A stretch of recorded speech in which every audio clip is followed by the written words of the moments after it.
મંત્રી બચુ ખાબડ વધુ એક વખત કેબિનેટમાં ગેરહાજર રહ્યા છે। મંત્રી બચુ ખાબડ સતત 18મી કેબિનેટમાં ગેરહાજર રહ્યા છે। પુત્રો પર ભ્રષ્ટાચારના આરોપ બાદ મંત્રી સતત ગેરહાજર જોવા મળી રહ્યા છે। છેલ્લે એપ્રિલ મહિનામાં કેબિનેટમાં તેઓ ઉપસ્થિત હતા અને ત્યારબાદ 30 એપ્રિલથી 3 સપ્ટેમ્બર સુધીની તમામ કેબિનેટમાં તેઓ ગેરહાજર જોવા મળ્યા છે। ભ્રષ્ટાચારના આરોપ બાદ મંત્રી બચુ ખાબડ 18મી કેબિનેટમાં પણ ગેરહાજર જોવા મળ્યા છે। સ્થાનિક કક્ષાના સરકારી કાર્યક્રમમાં પણ તેઓ હાજર રહેતા નથી।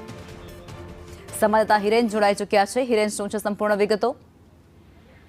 છેલ્લી 18 કેબિનેટથી રાજ્ય સરકારના આ મંત્રી સતત કેબિનેટ બેઠકમાં ગેરહાજર છે।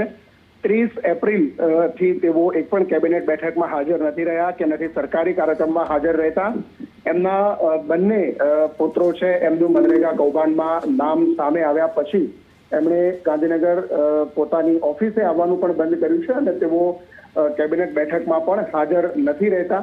સામાન્ય રીતે કેબિનેટ બેઠકમાં દરેક મંત્રીઓ હાજર રહેતા હોય છે, પરંતુ ભ્રષ્ટાચારના આરોપો પછી તેઓ કેબિનેટ બેઠકમાં સતત ગેરહાજર રહેશે। જી આભાર હિરેન।